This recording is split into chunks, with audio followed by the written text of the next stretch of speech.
2Kings, chapter 1. After Ahab's death, Moab rebelled against Israel. Now Ahaziah had fallen through the lattice of his upper room in Samaria and injured himself. So he sent messengers, saying to them, "Go and consult Baal-zebub, the god of Ekron, to see if I will recover from this injury." But the angel of the Lord said to Elijah the Tishbite, "Go up and meet the messengers of the king of Samaria and ask them, is it because there is no God in Israel that you are going off to consult Baal-zebub, the god of Ekron? Therefore this is what the Lord says, you will not leave the bed you are lying on, you will certainly die." So Elijah went. When the messengers returned to the king, he asked them, "Why have you come back?" "A man came to meet us, They replied. and he said to us, 'Go back to the king who sent you and tell him, this is what the Lord says. Is it because there is no God in Israel that you are sending men to consult Baal-zebub, the god of Ekron? Therefore you will not leave the bed you are lying on. You will certainly die.'" The king asked them. "What kind of man was it who came to meet you and told you this?" They replied. "He was a man with a garment of hair and with a leather belt around his waist." The king said. "That was Elijah the Tishbite." Then he sent to Elijah a captain with his company of 50 men. The captain went up to Elijah, who was sitting on the top of a hill, and said to him, "Man of God, the king says, come down." Elijah answered the captain, "If I am a man of God, may fire come down from heaven and consume you and your 50 men." Then fire fell from heaven and consumed the captain and his men. At this, the king sent to Elijah another captain with his 50 men. The captain said to him, "Man of God, this is what the king says. Come down at once." "If I am a man of God, Elijah replied. may fire come down from heaven and consume you and your 50 men." Then the fire of God fell from heaven and consumed him and his 50 men. So the king sent a third captain with his 50 men. This third captain went up and fell on his knees before Elijah. "Man of God, He begged, please have respect for my life and the lives of these 50 men, your servants. See, fire has fallen from heaven and consumed the first 2 captains and all their men. But now, have respect for my life." The angel of the Lord said to Elijah. Go down with him, do not be afraid of him. So Elijah got up and went down with him to the king. He told the king, "This is what the Lord says. Is it because there is no God in Israel for you to consult that you have sent messengers to consult Baal-zebub, the god of Ekron? Because you have done this, you will never leave the bed you are lying on. You will certainly die." So he died, according to the word of the Lord that Elijah had spoken. Because Ahaziah had no son, Joram succeeded him as king in the 2nd year of Jehoram, son of Jehoshaphat, king of Judah. As for all the other events of Ahaziah's reign, and what he did, are they not written in the book of the annals of the kings of Israel? Chapter 2. When the Lord was about to take Elijah up to heaven in a whirlwind, Elijah and Elisha were on their way from Gilgal. Elijah said to Elisha, "Stay here. The Lord has sent me to Bethel." but Elisha said, "As surely as the Lord lives and as you live, I will not leave you." So they went down to Bethel. The company of the prophets at Bethel came out to Elisha and asked, "Do you know that the Lord is going to take your master from you today?" "Yes, I know, Elisha replied. but do not speak of it." Then Elijah said to him, "Stay here, Elisha. The Lord has sent me to Jericho." and he replied. "As surely as the Lord lives and as you live, I will not leave you." So they went to Jericho. The company of the prophets at Jericho went up to Elisha and asked him, "Do you know that the Lord is going to take your master from you today?" "Yes, I know, He replied. but do not speak of it." Then Elijah said to him, "Stay here. The Lord has sent me to the Jordan." and he replied. "As surely as the Lord lives and as you live, I will not leave you." So the two of them walked on. 50 men of the company of the prophets went and stood at a distance, facing the place where Elijah and Elisha had stopped at the Jordan. Elijah took his cloak, rolled it up, and struck the water with it. The water divided to the right and to the left, and the two of them crossed over on dry ground. When they had crossed, Elijah said to Elisha, "Tell me, what can I do for you before I am taken from you?" "Let me inherit a double portion of your spirit." Elisha replied. "You have asked a difficult thing."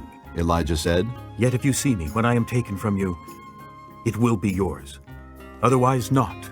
As they were walking along and talking together, suddenly a chariot of fire and horses of fire appeared and separated the two of them, and Elijah went up to heaven in a whirlwind. Elisha saw this and cried out, My father! My father! The chariots and horsemen of Israel! And Elisha saw him no more. Then he took hold of his own clothes and tore them apart. He picked up the cloak that had fallen from Elijah and went back and stood on the bank of the Jordan. Then he took the cloak that had fallen from him and struck the water with it. Where now is the Lord, the God of Elijah? He asked. When he struck the water, it divided to the right and to the left, and he crossed over. The company of the prophets from Jericho who were watching said, The spirit of Elijah is resting on Elisha. And they went to meet him and bowed to the ground before him. Look, They said, we, your servants, have 50 able men. Let them go and look for your master. Perhaps the Spirit of the Lord has picked him up and set him down on some mountain or in some valley. No, Elisha replied. do not send them. But they persisted until he was too ashamed to refuse. So he said, Send them. And they sent 50 men, who searched for 3 days, but did not find him. When they returned to Elisha, who was staying in Jericho, he said to them, Didn't I tell you not to go?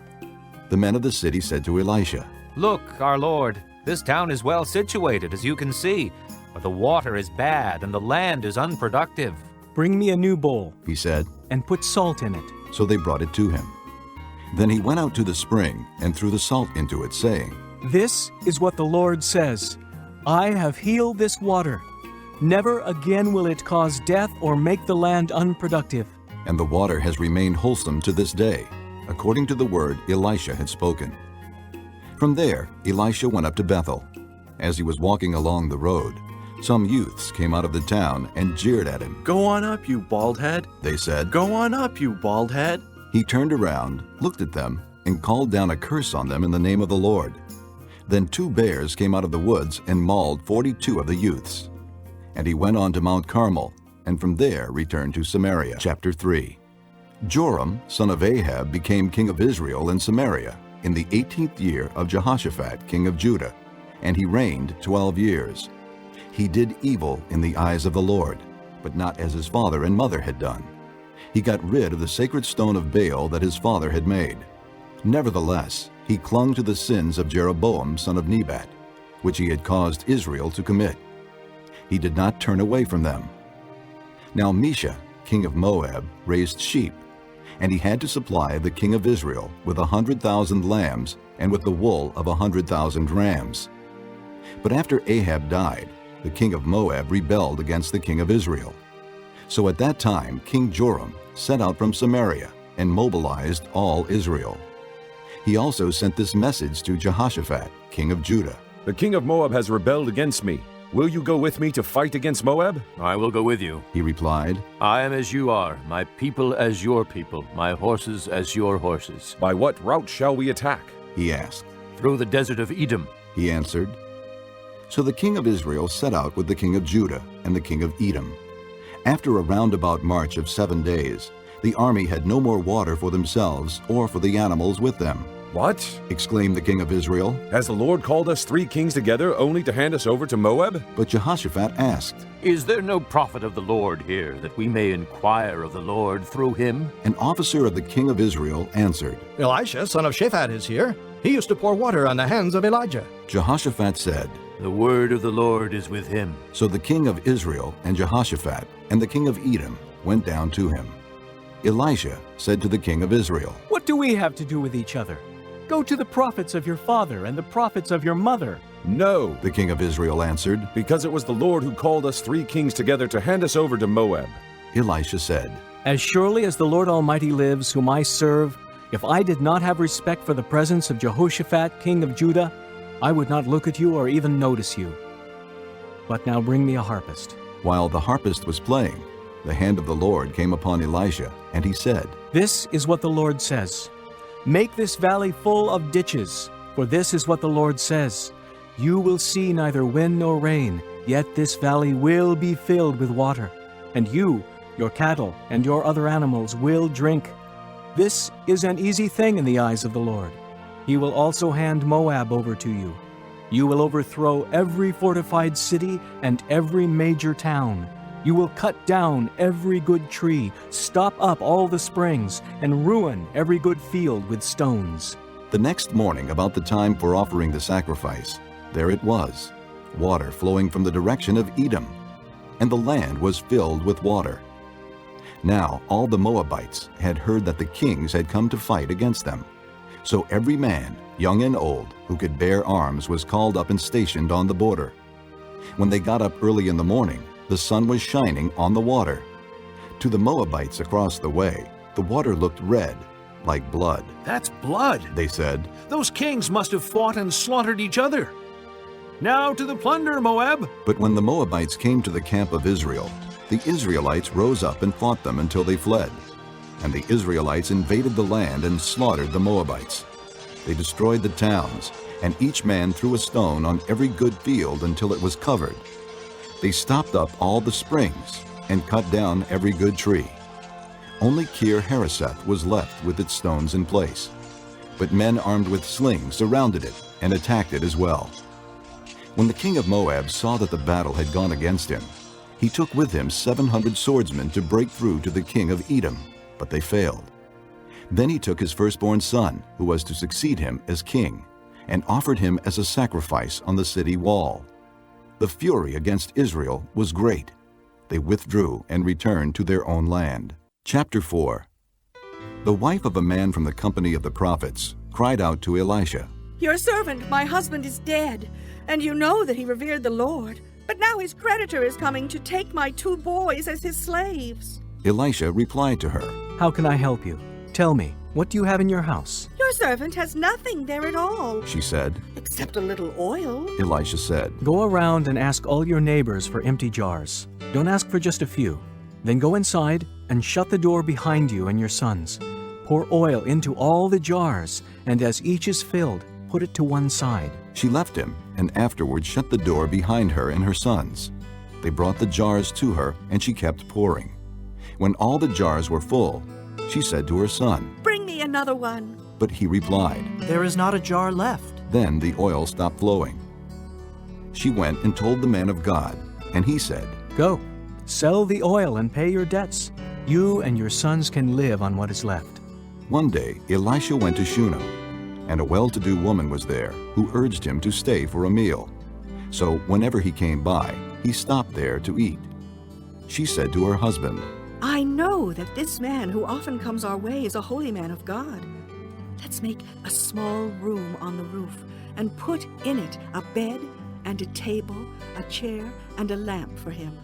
Then he can stay there whenever he comes to us." One day when Elisha came, he went up to his room and lay down there. He said to his servant Gehazi, "Call the Shunammite." So he called her, and she stood before him. Elisha said to him, "Tell her, you have gone to all this trouble for us. Now what can be done for you?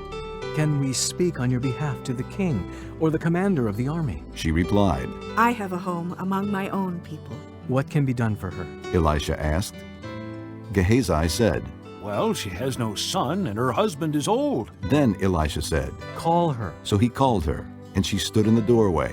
"About this time next year," Elisha said, "you will hold a son in your arms." "No, my lord." She objected.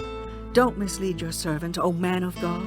But the woman became pregnant, and the next year, about that same time, she gave birth to a son, just as Elisha had told her.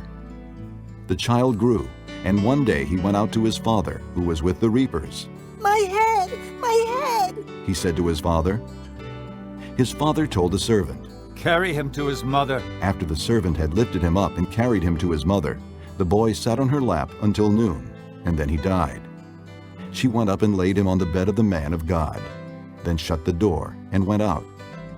She called her husband and said, "Please, send me one of the servants and a donkey, so I can go to the man of God quickly and return." "Why go to him today?" he asked. "It's not the new moon or the Sabbath." "It's all right," she said. She saddled the donkey and said to her servant, "Lead on. Don't slow down for me unless I tell you." So she set out and came to the man of God at Mount Carmel. When he saw her in the distance, the man of God said to his servant Gehazi, "Look, there's the Shunammite. Run to meet her and ask her, 'Are you all right? Is your husband all right? Is your child all right? Everything is all right. she said. When she reached the man of God at the mountain, she took hold of his feet. Gehazi came over to push her away, but the man of God said, Leave her alone. She is in bitter distress, but the Lord has hidden it from me and has not told me why. Did I ask you for a son, my lord? she said. Didn't I tell you, don't raise my hopes? Elisha said to Gehazi, Tuck your cloak into your belt. Take my staff in your hand and run. If you meet anyone, do not greet him, and if anyone greets you, do not answer. Lay my staff on the boy's face. But the child's mother said, As surely as the Lord lives, and as you live, I will not leave you. So he got up and followed her. Gehazi went on ahead and laid the staff on the boy's face, but there was no sound or response. So Gehazi went back to meet Elisha and told him, The boy has not awakened. When Elisha reached the house, there was the boy lying dead on his couch. He went in, shut the door on the two of them, and prayed to the Lord. Then he got on the bed and lay upon the boy, mouth to mouth, eyes to eyes, hands to hands. As he stretched himself out upon him, the boy's body grew warm. Elisha turned away and walked back and forth in the room, and then got on the bed and stretched out upon him once more. The boy sneezed 7 times and opened his eyes. Elisha summoned Gehazi and said, Call the Shunammite. And he did. When she came, he said, Take your son. She came in, fell at his feet, and bowed to the ground. Then she took her son and went out. Elisha returned to Gilgal, and there was a famine in that region. While the company of the prophets was meeting with him, he said to his servant, Put on the large pot and cook some stew for these men. One of them went out into the fields to gather herbs and found a wild vine. He gathered some of its gourds and filled the fold of his cloak. When he returned, he cut them up into the pot of stew, though no one knew what they were. The stew was poured out for the men, but as they began to eat it, they cried out, "O man of God, there is death in the pot!" and they could not eat it. Elisha said, Get some flour. He put it into the pot and said, Serve it to the people to eat. And there was nothing harmful in the pot. A man came from Baal Shalisha, bringing the man of God 20 loaves of barley bread baked from the first ripe grain, along with some heads of new grain. Give it to the people to eat. Elisha said, How can I set this before 100 men? His servant asked. But Elisha answered, Give it to the people to eat. For this is what the Lord says, They will eat and have some left over. Then he set it before them, and they ate and had some left over, according to the word of the Lord. Chapter 5. Now Naaman was commander of the army of the king of Aram. He was a great man in the sight of his master, and highly regarded, because through him the Lord had given victory to Aram. He was a valiant soldier, but he had leprosy. Now bands from Aram had gone out and had taken captive a young girl from Israel, and she served Naaman's wife. She said to her mistress, If only my master would see the prophet who is in Samaria, he would cure him of his leprosy. Naaman went to his master and told him what the girl from Israel had said. By all means, go. The king of Aram replied, I will send a letter to the king of Israel. So Naaman left, taking with him 10 talents of silver, 6,000 shekels of gold, and 10 sets of clothing. The letter that he took to the king of Israel read, With this letter I am sending my servant Naaman to you, so that you may cure him of his leprosy. As soon as the king of Israel read the letter, he tore his robes and said, Am I God? Can I kill and bring back to life? Why does this fellow send someone to me to be cured of his leprosy? See how he was trying to pick a quarrel with me? When Elijah the man of God heard that the king of Israel had torn his robes, he sent him this message. Why have you torn your robes? Have the man come to me, and he will know that there is a prophet in Israel. So Naaman went with his horses and chariots and stopped at the door of Elisha's house. Elisha sent a messenger to say to him, Go, wash yourself 7 times in the Jordan, and your flesh will be restored, and you will be cleansed. But Naaman went away angry and said, I thought that he would surely come out to me and stand and call on the name of the Lord his God, wave his hand over the spot, and cure me of my leprosy. Are not Abana and Pharpar, the rivers of Damascus, better than any of the waters of Israel? Couldn't I wash in them and be cleansed? So he turned and went off in a rage. Naaman's servants went to him and said, My father, if the prophet had told you to do some great thing, would you not have done it? How much more then when he tells you, wash and be cleansed? So he went down and dipped himself in the Jordan 7 times, as the man of God had told him. And his flesh was restored, and became clean like that of a young boy. Then Naaman and all his attendants went back to the man of God. He stood before him and said, Now I know that there is no God in all the world except in Israel. Please, accept now a gift from your servant. The prophet answered, As surely as the Lord lives, whom I serve, I will not accept a thing. And even though Naaman urged him, he refused. If you will not, said Naaman, please let me, your servant, be given as much earth as a pair of mules can carry. For your servant will never again make burnt offerings and sacrifices to any other god but the Lord. But may the Lord forgive your servant for this one thing. When my master enters the temple of Rimmon to bow down, and he is leaning on my arm, and I bow there also, when I bow down in the temple of Rimmon, may the Lord forgive your servant for this. Go in peace, Elijah said. After Naaman had traveled some distance, Gehazi, the servant of Elisha, the man of God, said to himself, My master was too easy on Naaman, this Aramean, by not accepting from him what he brought. As surely as the Lord lives, I will run after him and get something from him. So Gehazi hurried after Naaman. When Naaman saw him running toward him, he got down from the chariot to meet him. Is everything all right? He asked. Everything is all right, Gehazi answered. My master sent me to say, 2 young men from the company of the prophets have just come to me from the hill country of Ephraim. Please give them a talent of silver and 2 sets of clothing. By all means, take 2 talents, said Naaman. He urged Gehazi to accept them, and then tied up the 2 talents of silver in 2 bags with 2 sets of clothing. He gave them to 2 of his servants, and they carried them ahead of Gehazi.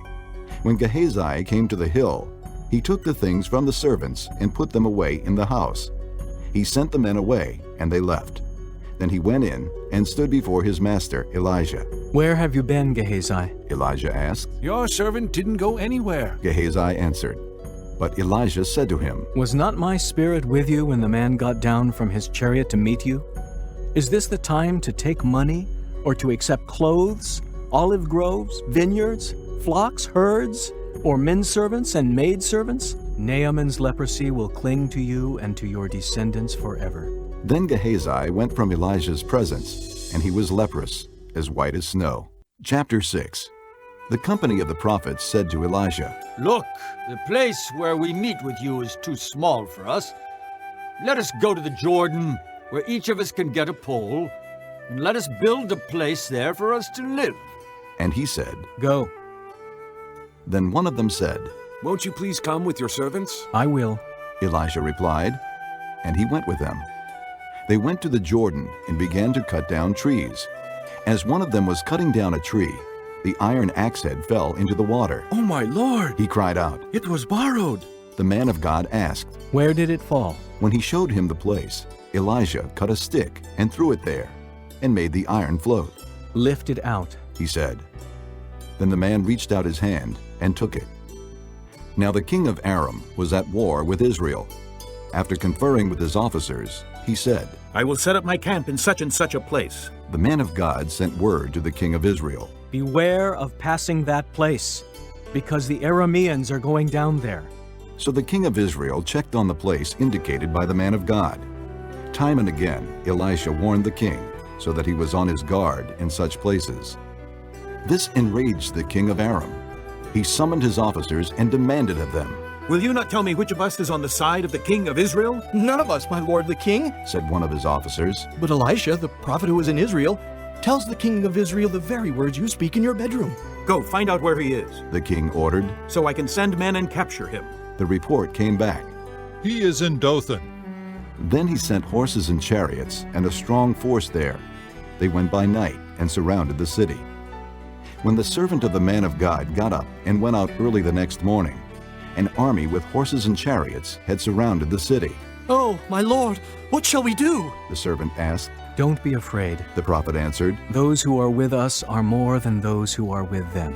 And Elijah prayed, O Lord, open his eyes so he may see. Then the Lord opened the servant's eyes, and he looked and saw the hills full of horses and chariots of fire all around Elisha. As the enemy came down toward him, Elisha prayed to the Lord, Strike these people with blindness. So he struck them with blindness, as Elisha had asked. Elisha told them, This is not the road, and this is not the city. Follow me, and I will lead you to the man you are looking for. And he led them to Samaria. After they entered the city, Elisha said, Lord, open the eyes of these men so they can see. Then the Lord opened their eyes, and they looked, and there they were, inside Samaria. When the king of Israel saw them, he asked Elisha, Shall I kill them, my father? Shall I kill them? Do not kill them, he answered. Would you kill men you have captured with your own sword or bow? Set food and water before them so that they may eat and drink, and then go back to their master. So he prepared a great feast for them, and after they had finished eating and drinking, he sent them away, and they returned to their master. So the bands from Aram stopped raiding Israel's territory. Sometime later, Ben-Hadad, king of Aram, mobilized his entire army and marched up and laid siege to Samaria. There was a great famine in the city. The siege lasted so long that a donkey's head sold for 80 shekels of silver, and a quarter of a cab of seed pods for 5 shekels. As the king of Israel was passing by on the wall, a woman cried to him, Help me, my lord the king. The king replied, If the Lord does not help you, where can I get help for you? From the threshing floor? From the winepress? Then he asked her, What's the matter? She answered, This woman said to me, Give up your son so we may eat him today, and tomorrow we'll eat my son. So we cooked my son and ate him. The next day I said to her, Give up your son so we may eat him. But she had hidden him. When the king heard the woman's words, he tore his robes. As he went along the wall, the people looked, and there, underneath, he had sackcloth on his body. He said, May God deal with me, be it ever so severely, if the head of Elisha, son of Shaphat, remains on his shoulders today. Now Elisha was sitting in his house, and the elders were sitting with him.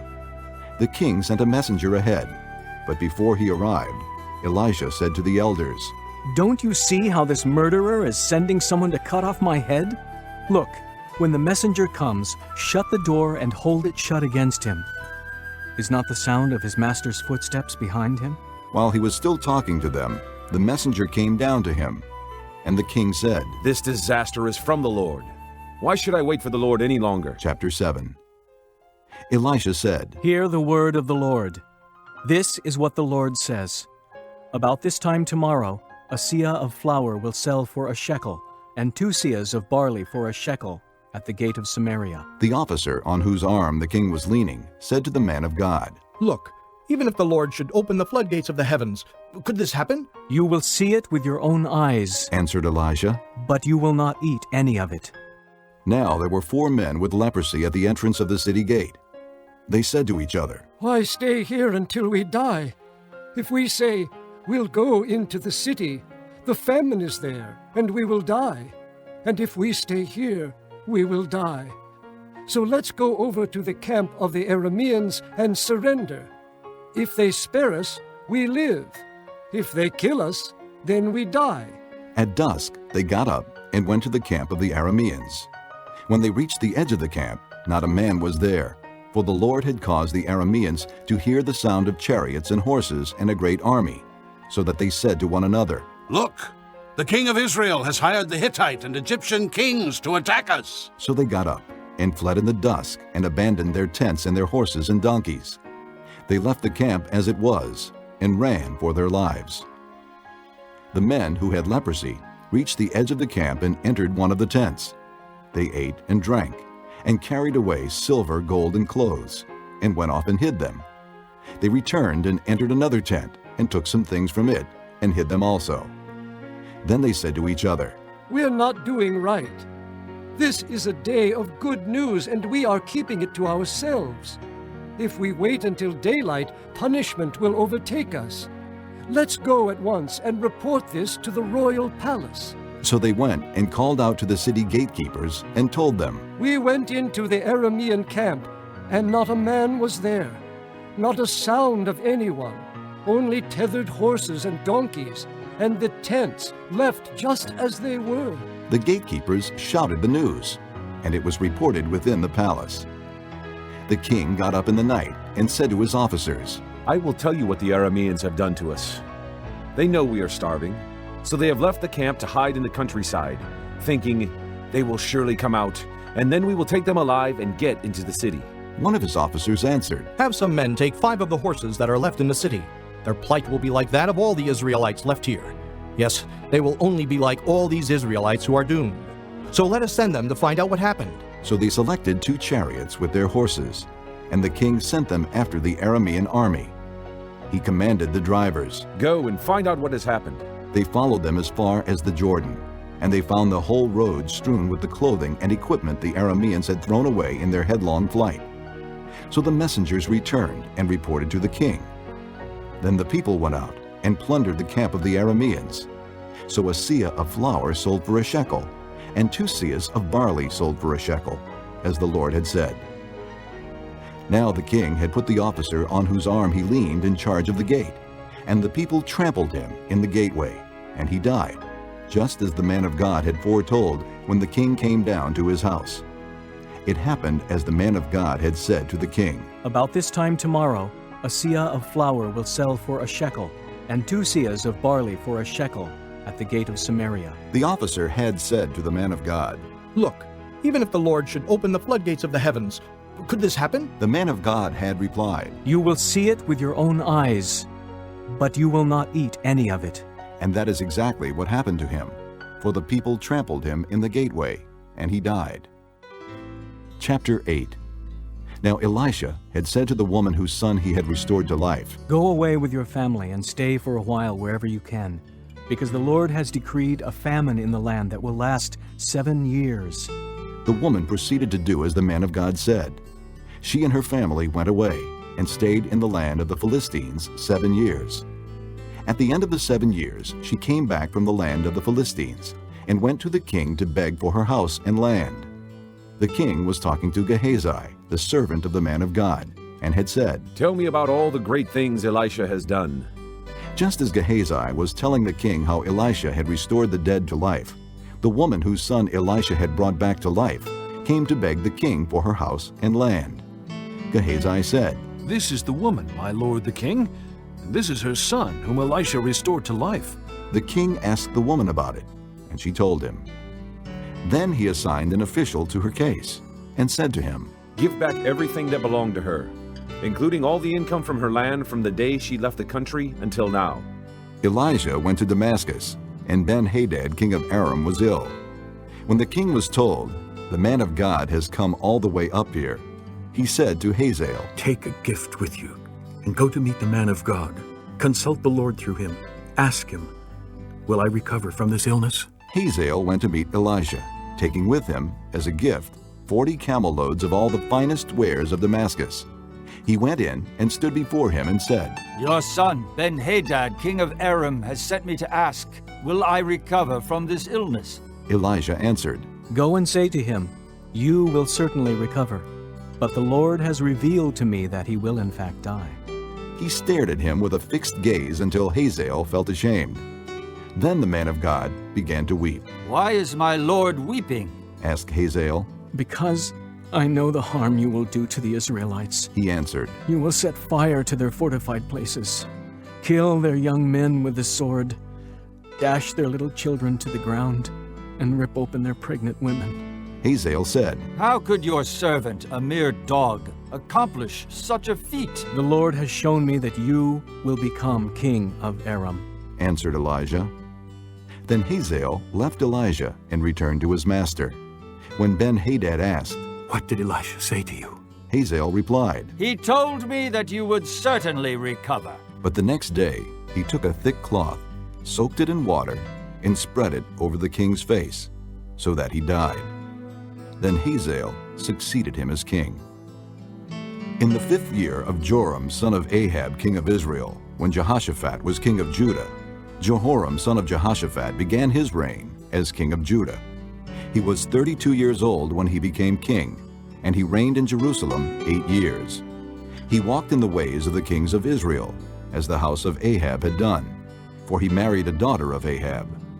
He did evil in the eyes of the Lord. Nevertheless, for the sake of his servant David, the Lord was not willing to destroy Judah.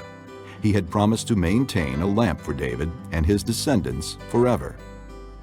In the time of Jehoram, Edom rebelled against Judah and set up its own king.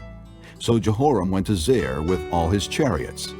The Edomites surrounded him and his chariot commanders, but he rose up and broke through by night. His army, however, fled back home. To this day, Edom has been in rebellion against Judah. Libnah revolted at the same time. As for the other events of Jehoram's reign and all he did, are they not written in the book of the annals of the kings of Judah?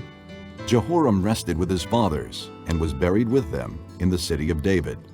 And Ahaziah, his son, succeeded him as king.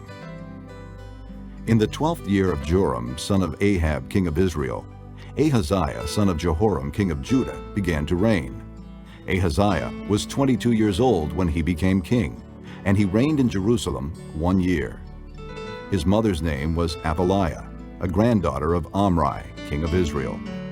He walked in the ways of the house of Ahab, and did evil in the eyes of the Lord, as the house of Ahab had done, for he was related by marriage to Ahab's family. Ahaziah went with Joram son of Ahab to war against Hazael, king of Aram, at Ramoth-Gilead. The Arameans wounded Joram, so King Joram returned to Jezreel to recover from the wounds the Arameans had inflicted on him at Ramoth in his battle with Hazael, king of Aram. Then Ahaziah, son of Jehoram, king of Judah, went down to Jezreel to see Joram son of Ahab, because he had been wounded. Chapter 9. The prophet Elijah summoned a man from the company of the prophets and said to him, Tuck your cloak into your belt. Take this flask of oil with you and go to Ramoth-Gilead. When you get there, look for Jehu, son of Jehoshaphat, the son of Nimshi. Go to him, get him away from his companions, and take him into an inner room. Then take the flask and pour the oil on his head and declare, This is what the Lord says, I anoint you king over Israel. Then open the door and run. Don't delay. So the young man, the prophet, went to Ramoth-Gilead. When he arrived, he found the army officers sitting together. I have a message for you, Commander, he said. For which of us? Asked Jehu. For you, Commander, he replied. Jehu got up and went into the house. Then the prophet poured the oil on Jehu's head and declared, This is what the Lord, the God of Israel, says. I anoint you king over the Lord's people Israel. You are to destroy the house of Ahab your master, and I will avenge the blood of my servants the prophets, and the blood of all the Lord's servants shed by Jezebel. The whole house of Ahab will perish. I will cut off from Ahab every last male in Israel, slave or free. I will make the house of Ahab like the house of Jeroboam, son of Nebat, and like the house of Baasha, son of Ahijah. As for Jezebel, dogs will devour her on the plot of ground at Jezreel, and no one will bury her. Then he opened the door and ran. When Jehu went out to his fellow officers, one of them asked him, Is everything all right? Why did this madman come to you? You know the man and the sort of things he says. Jehu replied. That's not true, they said. Tell us. Jehu said, Here is what he told me. This is what the Lord says. I anoint you king over Israel. They hurried and took their cloaks and spread them under him on the bare steps. Then they blew the trumpet and shouted, Jehu is king! So Jehu, son of Jehoshaphat, the son of Nimshi, conspired against Joram. Now Joram and all Israel had been defending Ramoth-Gilead against Hazael, king of Aram. But King Joram had returned to Jezreel to recover from the wounds the Arameans had inflicted on him in the battle with Hazael, king of Aram. Jehu said, If this is the way you feel, don't let anyone slip out of the city to go and tell the news in Jezreel. Then he got into his chariot and rode to Jezreel, because Joram was resting there, and Ahaziah, king of Judah, had gone down to see him. When the lookout standing on the tower in Jezreel saw Jehu's troops approaching, he called out, I see some troops coming. Get a horseman, Joram ordered. Send him to meet them and ask, Do you come in peace? The horseman rode off to meet Jehu and said, This is what the king says. Do you come in peace? What do you have to do with peace? Jehu replied. Fall in behind me. The lookout reported. The messenger has reached them, but he isn't coming back. So the king sent out a second horseman. When he came to them, he said, "This is what the king says. Do you come in peace?" Jehu replied, "What do you have to do with peace? Fall in behind me." The lookout reported, He has reached them, but he isn't coming back either. The driving is like that of Jehu, son of Nimshi. He drives like a madman. Hitch up my chariot, Joram ordered. And when it was hitched up, Joram, king of Israel, and Ahaziah, king of Judah, rode out, each in his own chariot, to meet Jehu. They met him at the plot of ground that had belonged to Naboth the Jezreelite. When Joram saw Jehu, he asked, "Have you come in peace, Jehu?" "How can there be peace?" Jehu replied, "As long as all the idolatry and witchcraft of your mother Jezebel abound." Joram turned about and fled, calling out to Ahaziah, "Treachery, Ahaziah!" Then Jehu drew his bow and shot Joram between the shoulders. The arrow pierced his heart, and he slumped down in his chariot. Jehu said to Bidkar, his chariot officer, "Pick him up and throw him on the field that belonged to Naboth the Jezreelite. Remember how you and I were riding together in chariots behind Ahab his father, when the Lord made this prophecy about him. Yesterday I saw the blood of Naboth and the blood of his sons, declares the Lord, and I will surely make you pay for it on this plot of ground, declares the Lord. Now then, pick him up and throw him on that plot, in accordance with the word of the Lord." When Ahaziah, king of Judah, saw what had happened, he fled up the road to Beth-Hagan. Jehu chased him, shouting, "Kill him too!" They wounded him in his chariot on the way up to Gur, near Ibleam, but he escaped to Megiddo and died there. His servants took him by chariot to Jerusalem and buried him with his fathers in his tomb in the city of David. In the 11th year of Joram son of Ahab, Ahaziah had become king of Judah. Then Jehu went to Jezreel. When Jezebel heard about it, she painted her eyes, arranged her hair, and looked out of a window. As Jehu entered the gate, she asked, "Have you come in peace, Zimri, you murderer of your master?" He looked up at the window and called out, "Who is on my side? Who?" 2 or 3 eunuchs looked down at him. "Throw her down," Jehu said. So they threw her down, and some of her blood spattered the wall and the horses as they trampled her underfoot. Jehu went in and ate and drank. "Take care of that cursed woman," he said, "and bury her, for she was a king's daughter." But when they went out to bury her, they found nothing except her skull, her feet, and her hands. They went back and told Jehu, who said, "This is the word of the Lord that he spoke through his servant Elijah the Tishbite. On the plot of ground at Jezreel, dogs will devour Jezebel's flesh. Jezebel's body will be like refuse on the ground in the plot at Jezreel, so that no one will be able to say, 'This is Jezebel.'" Chapter 10. Now there were in Samaria 70 sons of the house of Ahab. So Jehu wrote letters and sent them to Samaria, to the officials of Jezreel, to the elders, and to the guardians of Ahab's children. He said, "As soon as this letter reaches you, since your master's sons are with you and you have chariots and horses, a fortified city and weapons, choose the best and most worthy of your master's sons and set him on his father's throne. Then fight for your master's house." But they were terrified and said, "If 2 kings could not resist him, how can we?" So the palace administrator, the city governor, the elders, and the guardians sent this message to Jehu. "We are your servants, and we will do anything you say. We will not appoint anyone as king. You do whatever you think best." Then Jehu wrote them a second letter, saying, "If you are on my side and will obey me, take the heads of your master's sons and come to me in Jezreel by this time tomorrow." Now the royal princes, 70 of them, were with the leading men of the city, who were rearing them. When the letter arrived, these men took the princes and slaughtered all 70 of them. They put their heads in baskets and sent them to Jehu in Jezreel. When the messenger arrived, he told Jehu, "They have brought the heads of the princes." Then Jehu ordered, "Put them in 2 piles at the entrance of the city gate until morning." The next morning Jehu went out. He stood before all the people and said, "You are innocent. It was I who conspired against my master and killed him.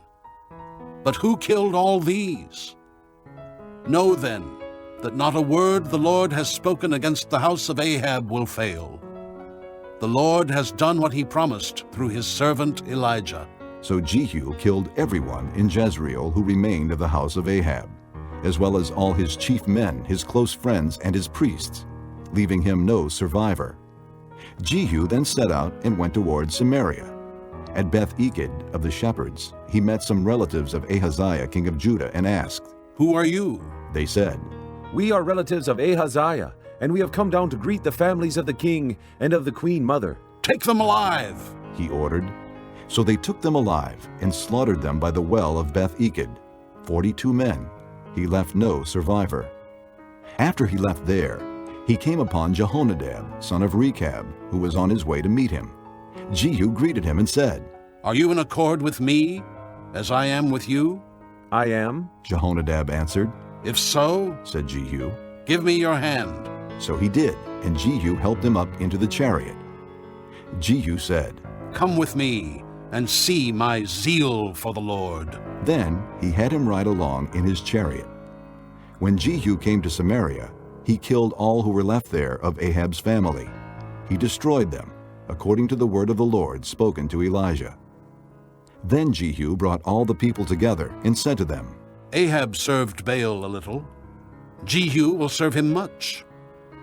Now summon all the prophets of Baal, all his ministers and all his priests. See that no one is missing, because I am going to hold a great sacrifice for Baal. Anyone who fails to come will no longer live." But Jehu was acting deceptively in order to destroy the ministers of Baal. Jehu said, "Call an assembly in honor of Baal." So they proclaimed it. Then he sent word throughout Israel, and all the ministers of Baal came. Not one stayed away. They crowded into the temple of Baal until it was full from one end to the other. And Jehu said to the keeper of the wardrobe, "Bring robes for all the ministers of Baal." So he brought out robes for them. Then Jehu and Jehonadab, son of Rechab, went into the temple of Baal. Jehu said to the ministers of Baal, "Look around and see that no servants of the Lord are here with you, only ministers of Baal." So they went in to make sacrifices and burnt offerings. Now Jehu had posted 80 men outside with this warning: "If one of you lets any of the men I am placing in your hands escape, it will be your life for his life." As soon as Jehu had finished making the burnt offering, he ordered the guards and officers, "Go in and kill them. Let no one escape." So they cut them down with the sword. The guards and officers threw the bodies out and then entered the inner shrine of the temple of Baal. They brought the sacred stone out of the temple of Baal and burned it.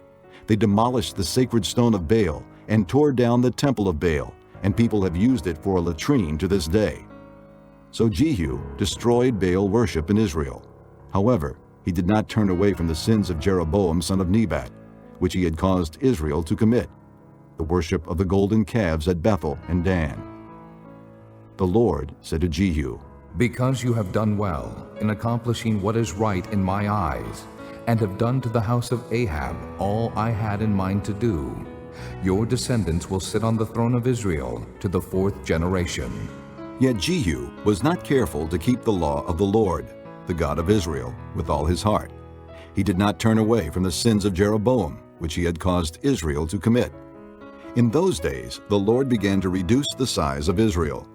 Hazael overpowered the Israelites throughout their territory east of the Jordan in all the land of Gilead, the region of Gad, Reuben, and Manasseh, from Aroer by the Arnon Gorge through Gilead to Bashan. As for the other events of Jehu's reign, all he did, and all his achievements, are they not written in the book of the annals of the kings of Israel?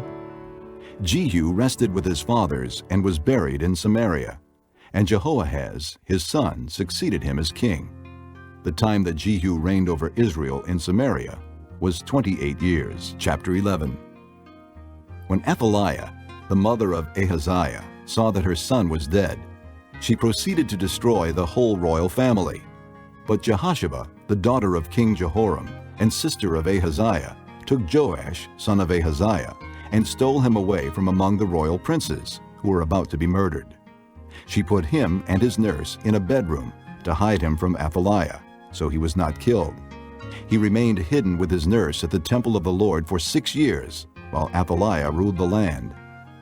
In the 7th year, Jehoiada sent for the commanders of units of 100, the Kerites and the guards, and had them brought to him at the temple of the Lord. He made a covenant with them, and put them under oath at the temple of the Lord. Then he showed them the king's son. He commanded them, saying, This is what you are to do.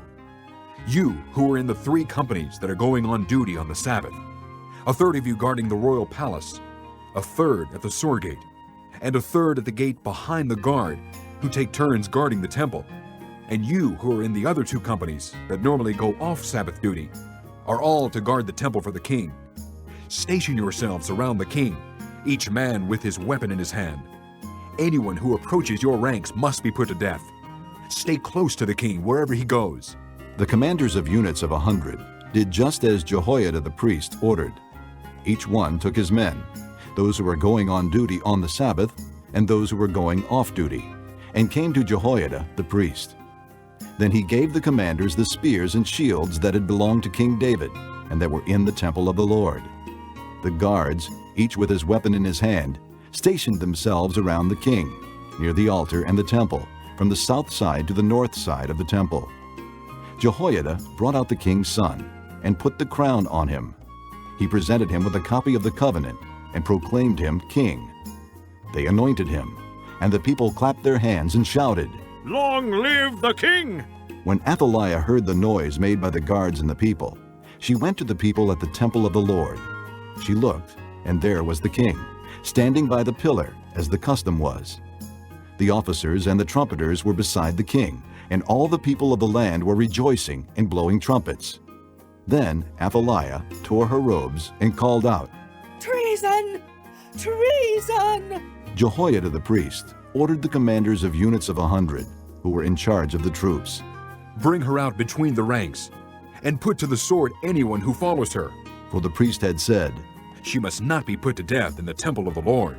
So they seized her as she reached the place where the horses enter the palace grounds, and there she was put to death. Jehoiada then made a covenant between the Lord and the king and people, that they would be the Lord's people. He also made a covenant between the king and the people. All the people of the land went to the temple of Baal and tore it down. They smashed the altars and idols to pieces and killed Mattan, the priest of Baal, in front of the altars. Then Jehoiada, the priest, posted guards at the temple of the Lord. He took with him the commanders of hundreds, the Kerites, the guards, and all the people of the land, and together they brought the king down from the temple of the Lord and went into the palace, entering by way of the gate of the guards. The king then took his place on the royal throne, and all the people of the land rejoiced. And the city was quiet, because Athaliah had been slain with the sword at the palace. Joash was 7 years old when he began to reign. Chapter 12. In the 7th year of Jehu, Joash became king, and he reigned in Jerusalem 40 years. His mother's name was Zibiah. She was from Beersheba. Joash did what was right in the eyes of the Lord all the years Jehoiada the priest instructed him. The high places, however, were not removed. The people continued to offer sacrifices and burn incense there. Joash said to the priests, Collect all the money that is brought as sacred offerings to the temple of the Lord, the money collected in the census, the money received from personal vows, and the money brought voluntarily to the temple. Let every priest receive the money from one of the treasurers, and let it be used to repair whatever damage is found in the temple. But by the 23rd year of King Joash, the priests still had not repaired the temple. Therefore King Joash summoned Jehoiada the priest and the other priest, and asked them, Why aren't you repairing the damage done to the temple? Take no more money from your treasurers, but hand it over for repairing the temple. The priests agreed that they would not collect any more money from the people, and that they would not repair the temple themselves. Jehoiada the priest took a chest and bored a hole in its lid. He placed it beside the altar, on the right side as one enters the temple of the Lord.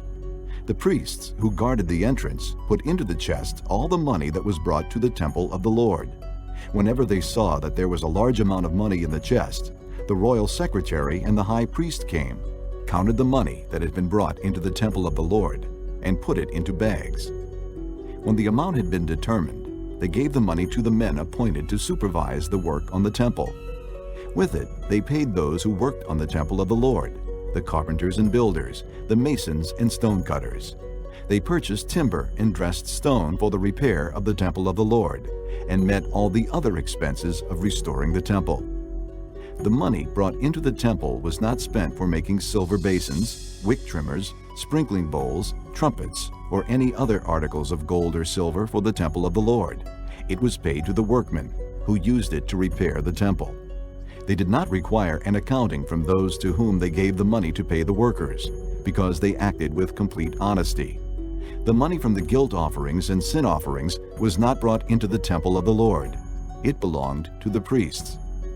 About this time, Hazael, king of Aram, went up and attacked Gath and captured it. Then he turned to attack Jerusalem. But Joash, king of Judah, took all the sacred objects dedicated by his fathers, Jehoshaphat, Jehoram, and Ahaziah, the kings of Judah, and the gifts he himself had dedicated, and all the gold found in the treasuries of the temple of the Lord and of the royal palace, and he sent them to Hazael, king of Aram, who then withdrew from Jerusalem. As for the other events of the reign of Joash, and all he did, are they not written in the book of the annals of the kings of Judah?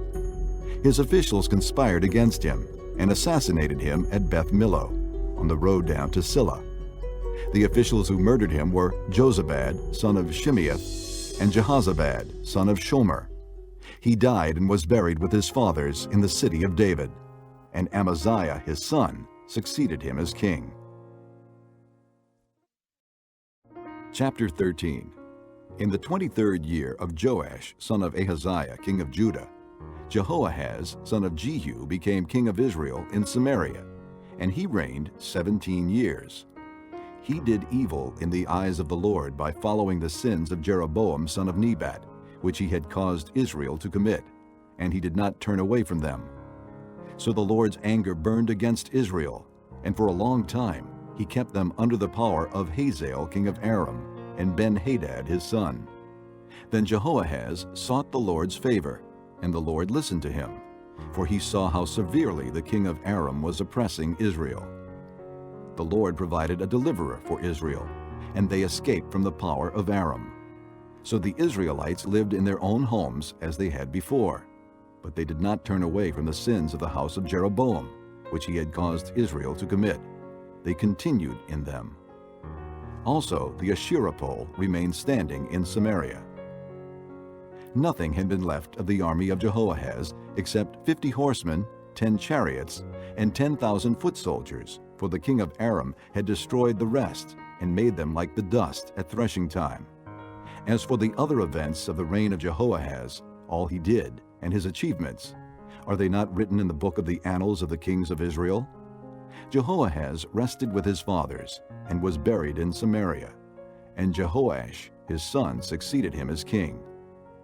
In the 37th year of Joash king of Judah, Jehoash son of Jehoahaz became king of Israel in Samaria, and he reigned 16 years.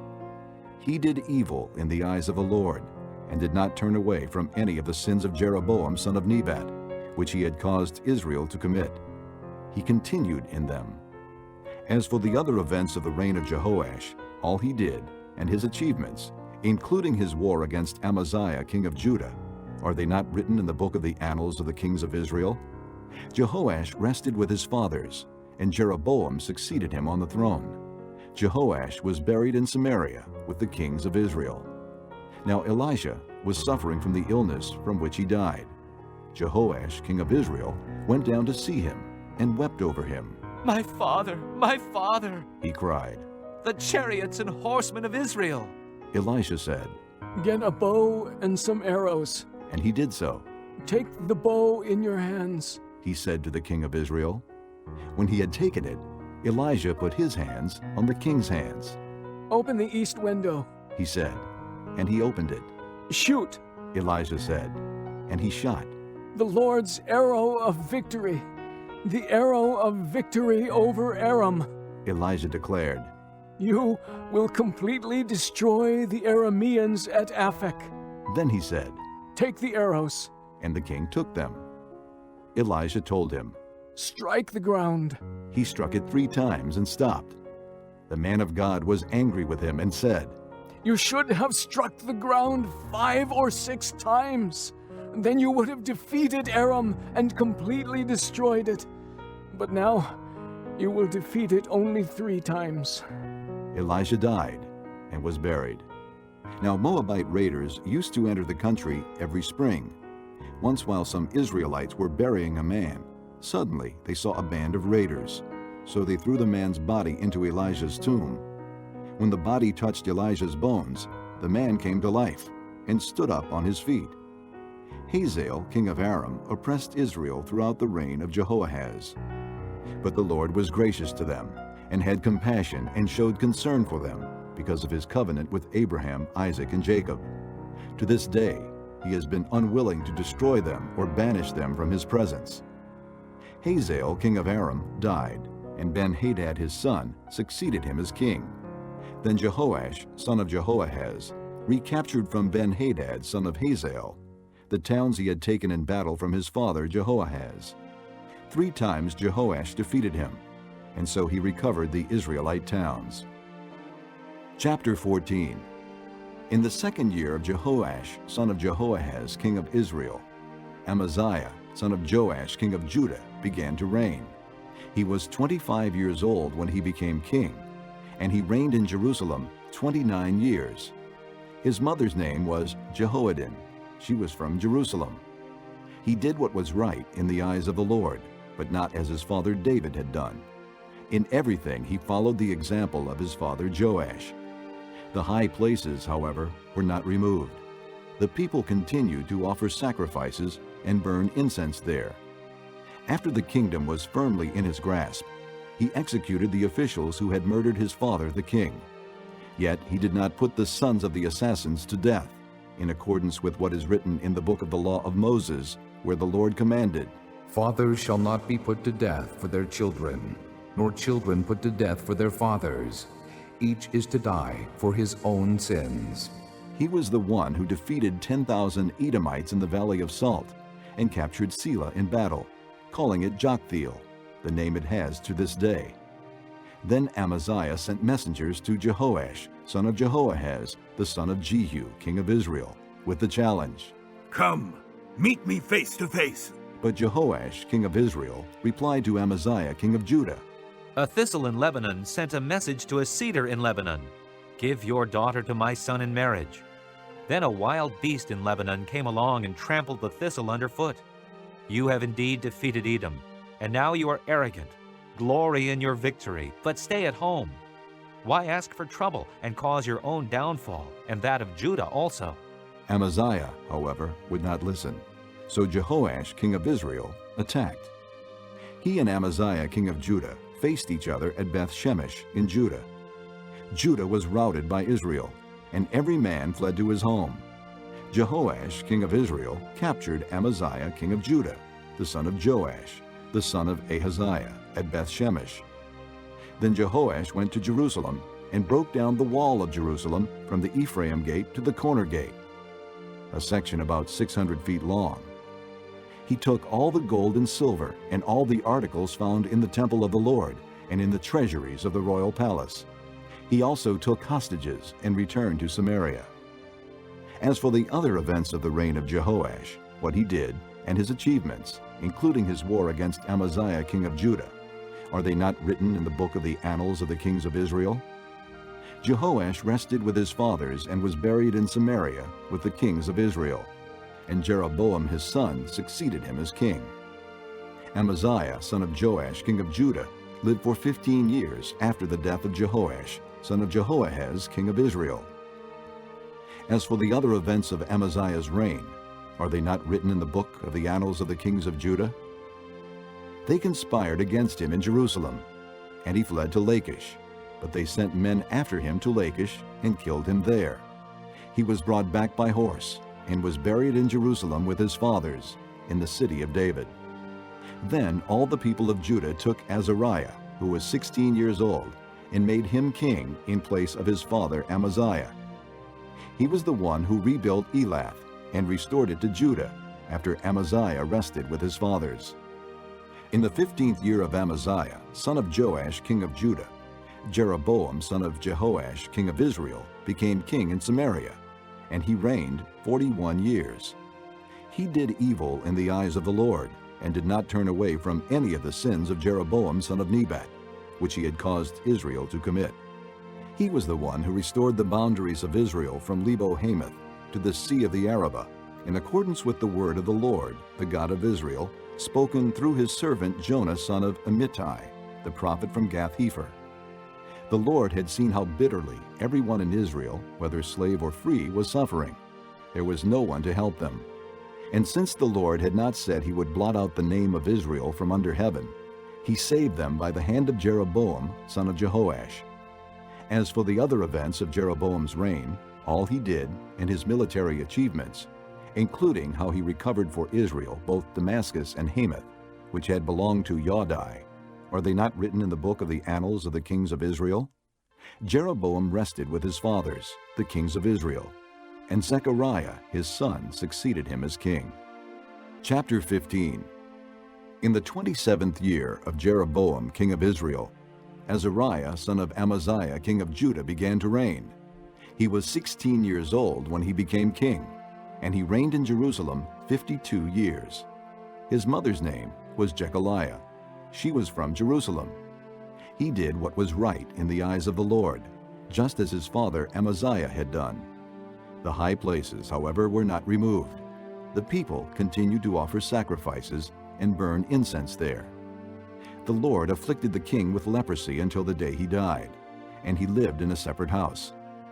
Jotham, the king's son, had charge of the palace and governed the people of the land. As for the other events of Azariah's reign, and all he did, are they not written in the book of the annals of the kings of Judah? Azariah rested with his fathers, and was buried near them in the city of David, and Jotham his son succeeded him as king. In the 38th year of Azariah king of Judah, Zechariah son of Jeroboam became king of Israel in Samaria, and he reigned 6 months. He did evil in the eyes of the Lord, as his fathers had done. He did not turn away from the sins of Jeroboam son of Nebat, which he had caused Israel to commit.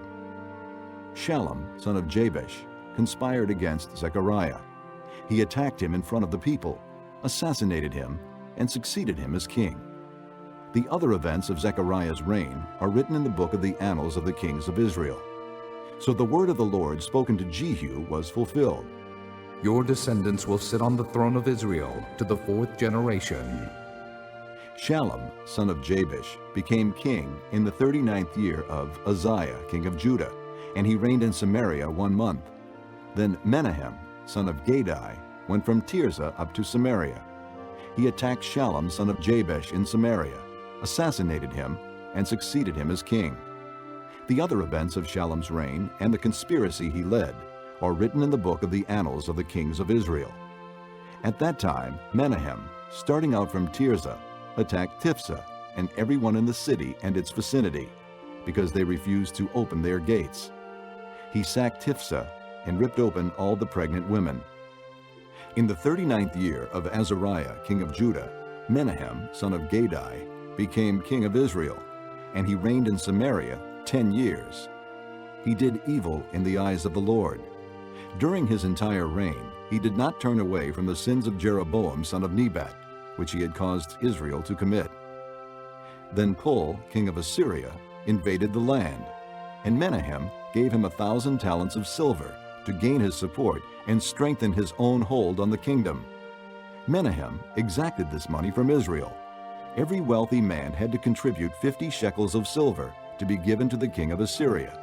So the king of Assyria withdrew and stayed in the land no longer. As for the other events of Menahem's reign and all he did, are they not written in the book of the annals of the kings of Israel? Menahem rested with his fathers, and Pekahiah his son succeeded him as king. In the 50th year of Azariah king of Judah, Pekahiah son of Menahem became king of Israel in Samaria, and he reigned 2 years. Pekahiah did evil in the eyes of the Lord. He did not turn away from the sins of Jeroboam son of Nebat, which he had caused Israel to commit. One of his chief officers, Pekah son of Remaliah, conspired against him. Taking 50 men of Gilead with him, he assassinated Pekahiah along with Argob and Ariah in the citadel of the royal palace at Samaria. So Pekah killed Pekahiah and succeeded him as king. The other events of Pekahiah's reign and all he did are written in the book of the annals of the kings of Israel. In the 52nd year of Azariah king of Judah, Pekah son of Remaliah became king of Israel in Samaria, and he reigned 20 years. He did evil in the eyes of the Lord. He did not turn away from the sins of Jeroboam son of Nebat, which he had caused Israel to commit. In the time of Pekah, king of Israel, Tiglath-Pileser, king of Assyria, came and took Ijon, Abel-Beth-Maacah, Genoa, Kedesh, and Hazor. He took Gilead and Galilee, including all the land of Naphtali, and deported the people to Assyria.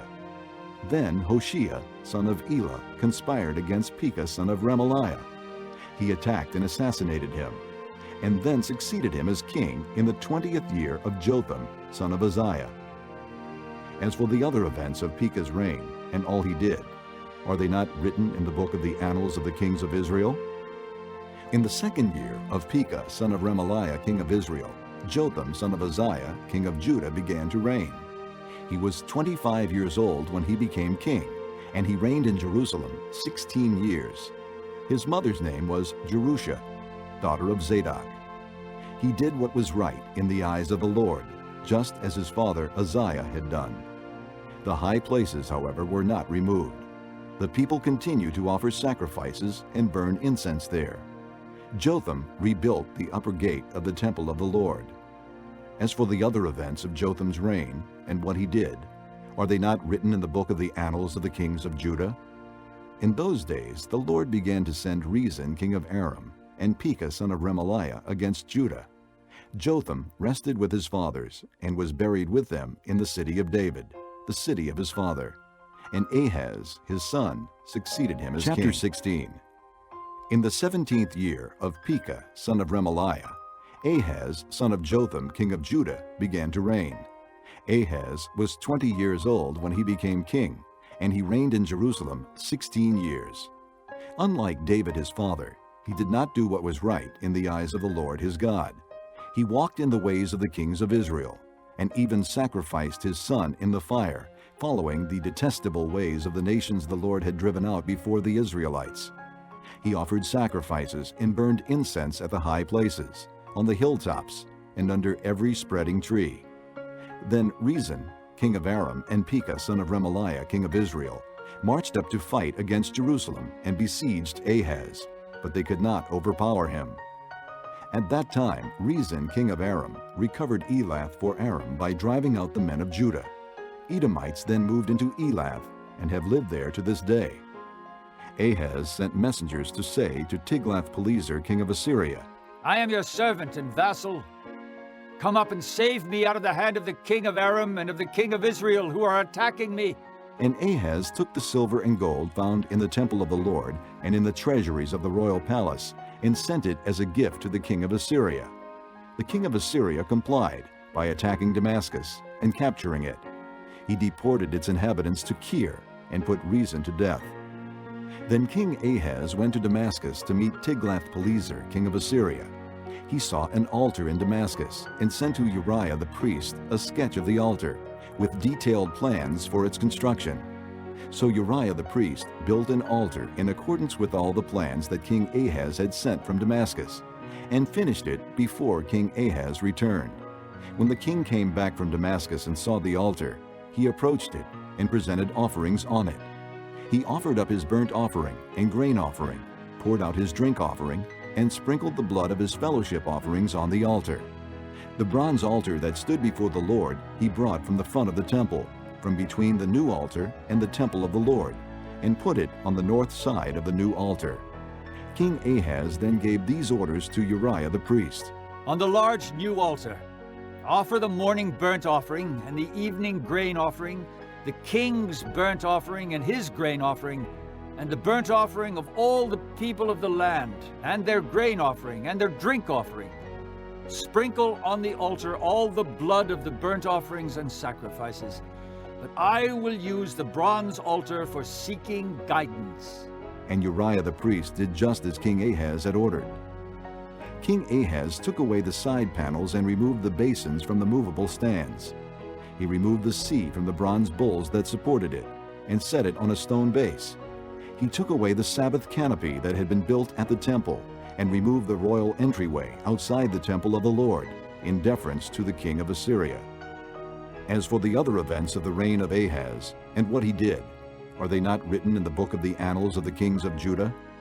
Ahaz rested with his fathers and was buried with them in the city of David. And Hezekiah, his son, succeeded him as king. Chapter 17. In the 12th year of Ahaz, king of Judah, Hoshea, son of Elah, became king of Israel in Samaria, and he reigned 9 years. He did evil in the eyes of the Lord, but not like the kings of Israel who preceded him. Shalmaneser, king of Assyria, came up to attack Hoshea, who had been Shalmaneser's vassal and had paid him tribute.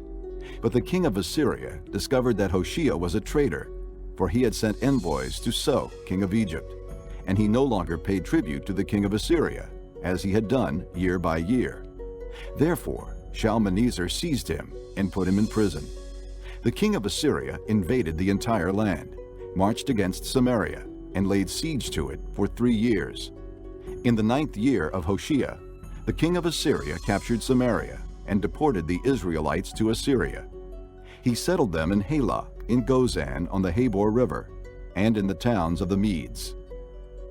All this took place because the Israelites had sinned against the Lord their God, who had brought them up out of Egypt from under the power of Pharaoh, king of Egypt. They worshipped other gods and followed the practices of the nations the Lord had driven out before them, as well as the practices that the kings of Israel had introduced. The Israelites secretly did things against the Lord their God that were not right. From watchtower to fortified city, they built themselves high places in all their towns. They set up sacred stones and Asherah poles on every high hill and under every spreading tree. At every high place they burned incense as the nations whom the Lord had driven out before them had done. They did wicked things that provoked the Lord to anger. They worshipped idols, though the Lord had said, "You shall not do this." The Lord warned Israel and Judah through all his prophets and seers. "Turn from your evil ways. Observe my commands and decrees in accordance with the entire law that I commanded your fathers to obey, and that I delivered to you through my servants the prophets." But they would not listen, and were as stiff-necked as their fathers, who did not trust in the Lord their God. They rejected his decrees and the covenant he had made with their fathers, and the warnings he had given them. They followed worthless idols and themselves became worthless. They imitated the nations around them, although the Lord had ordered them. "Do not do as they do." And they did the things the Lord had forbidden them to do. They forsook all the commands of the Lord their God, and made for themselves 2 idols cast in the shape of calves, and an Asherah pole. They bowed down to all the starry hosts, and they worshipped Baal. They sacrificed their sons and daughters in the fire. They practiced divination and sorcery, and sold themselves to do evil in the eyes of the Lord, provoking him to anger.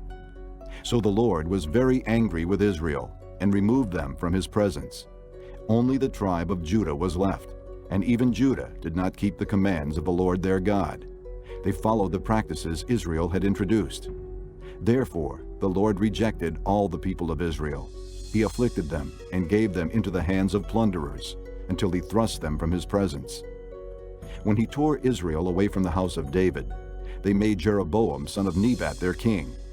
Jeroboam enticed Israel away from following the Lord and caused them to commit a great sin.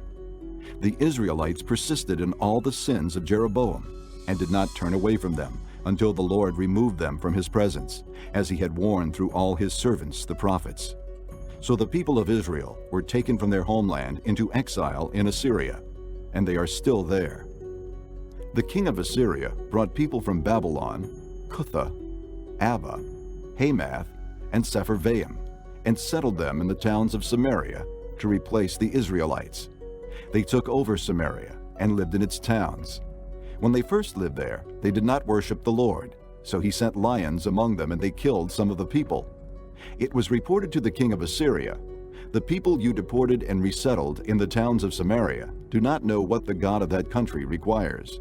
He has sent lions among them, which are killing them off, because the people do not know what he requires." Then the king of Assyria gave this order: Have one of the priests you took captive from Samaria go back to live there, and teach the people what the God of the land requires. So one of the priests, who had been exiled from Samaria, came to live in Bethel and taught them how to worship the Lord. Nevertheless, each national group made its own gods in the several towns where they settled, and set them up in the shrines the people of Samaria had made at the high places. The men from Babylon made Succoth-Benoth, the men from Cutha made Nergal, and the men from Hamath made Ashima. The Avites made Nibhaz and Tartak, and the Sepharvites burned their children in the fire as sacrifices to Adramelech and Anamelech, the gods of Sepharvaim. They worshipped the Lord, but they also appointed all sorts of their own people to officiate for them as priests in the shrines at the high places. They worshipped the Lord, but they also served their own gods in accordance with the customs of the nations from which they had been brought. To this day, they persist in their former practices. They neither worship the Lord nor adhere to the decrees and ordinances, the laws and commands that the Lord gave the descendants of Jacob, whom he named Israel. When the Lord made a covenant with the Israelites, he commanded them, "Do not worship any other gods or bow down to them, serve them, or sacrifice to them. But the Lord, who brought you up out of Egypt with mighty power and outstretched arm, is the one you must worship. To him you shall bow down, and to him offer sacrifices. You must always be careful to keep the decrees and ordinances, the laws and commands he wrote for you. Do not worship other gods. Do not forget the covenant I have made with you, and do not worship other gods. Rather, worship the Lord your God. It is he who will deliver you from the hand of all your enemies." They would not listen, however, but persisted in their former practices. Even while these people were worshiping the Lord, they were serving their idols. To this day, their children and grandchildren continue to do as their fathers did. Chapter 18. In the 3rd year of Hoshea, son of Elah, king of Israel, Hezekiah, son of Ahaz, king of Judah, began to reign. He was 25 years old when he became king, and he reigned in Jerusalem 29 years. His mother's name was Abijah, daughter of Zechariah. He did what was right in the eyes of the Lord, just as his father David had done. He removed the high places, smashed the sacred stones, and cut down the Asherah poles. He broke into pieces the bronze snake Moses had made, for up to that time the Israelites had been burning incense to it. It was called Nehushtan. Hezekiah trusted in the Lord, the God of Israel. There was no one like him among all the kings of Judah, either before him or after him. He held fast to the Lord and did not cease to follow him. He kept the commands the Lord had given Moses, and the Lord was with him. He was successful in whatever he undertook. He rebelled against the king of Assyria and did not serve him. From watchtower to fortified city, he defeated the Philistines as far as Gaza and its territory. In King Hezekiah's 4th year, which was the 7th year of Hoshea, son of Elah, king of Israel, Shalmaneser, king of Assyria, marched against Samaria and laid siege to it. At the end of 3 years, the Assyrians took it. So Samaria was captured in Hezekiah's 6th year, which was the 9th year of Hoshea, king of Israel. The king of Assyria deported Israel to Assyria and settled them in Halah, in Gozan on the Habor River, and in towns of the Medes. This happened because they had not obeyed the Lord their God, but had violated his covenant, all that Moses the servant of the Lord commanded. They neither listened to the commands nor carried them out. In the 14th year of King Hezekiah's reign, Sennacherib, king of Assyria, attacked all the fortified cities of Judah and captured them. So Hezekiah, king of Judah, sent this message to the king of Assyria at Lachish: "I have done wrong. Withdraw from me, and I will pay whatever you demand of me." The king of Assyria exacted from Hezekiah, king of Judah, 300 talents of silver and 30 talents of gold. So Hezekiah gave him all the silver that was found in the temple of the Lord, and in the treasuries of the royal palace. At this time, Hezekiah king of Judah stripped off the gold with which he had covered the doors and doorposts of the temple of the Lord, and gave it to the king of Assyria. The king of Assyria sent his supreme commander, his chief officer, and his field commander with a large army from Lachish to King Hezekiah at Jerusalem. They came up to Jerusalem and stopped at the aqueduct of the upper pool, on the road to the washerman's field. They called for the king, and Eliakim, son of Hilkiah, the palace administrator, Shebna, the secretary, and Joah, son of Asaph, the recorder, went out to them. The field commanders said to them, Tell Hezekiah, this is what the great king, the king of Assyria, says. On what are you basing this confidence of yours? You say you have strategy and military strength, but you speak only empty words. On whom are you depending that you rebel against me?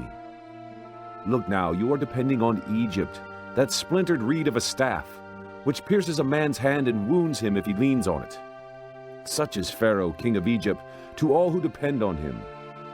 And if you say to me, we are depending on the Lord our God, isn't he the one whose high places and altars Hezekiah removed, saying to Judah and Jerusalem, you must worship before this altar in Jerusalem? Come now, make a bargain with my master, the king of Assyria. I will give you 2,000 horses, if you can put riders on them. How can you repulse one officer of the least of my master's officials, even though you are depending on Egypt for chariots and horsemen? Furthermore, have I come to attack and destroy this place without word from the Lord? The Lord himself told me to march against this country and destroy it. Then Eliakim, son of Hilkiah, and Shebna and Joah said to the field commander, Please speak to your servants in Aramaic, since we understand it. Don't speak to us in Hebrew in the hearing of the people on the wall. But the commander replied, Was it only to your master and you that my master sent me to say these things? And not to the men sitting on the wall, who, like you, will have to eat their own filth and drink their own urine? Then the commander stood and called out in Hebrew, Hear the word of the great king, the king of Assyria. This is what the king says. Do not let Hezekiah deceive you. He cannot deliver you from my hand. Do not let Hezekiah persuade you to trust in the Lord when he says, The Lord will surely deliver us. This city will not be given into the hand of the king of Assyria. Do not listen to Hezekiah. This is what the king of Assyria says. Make peace with me and come out to me. Then every one of you will eat from his own vine and fig tree and drink water from his own cistern, until I come and take you to a land like your own, a land of grain and new wine, a land of bread and vineyards, a land of olive trees and honey.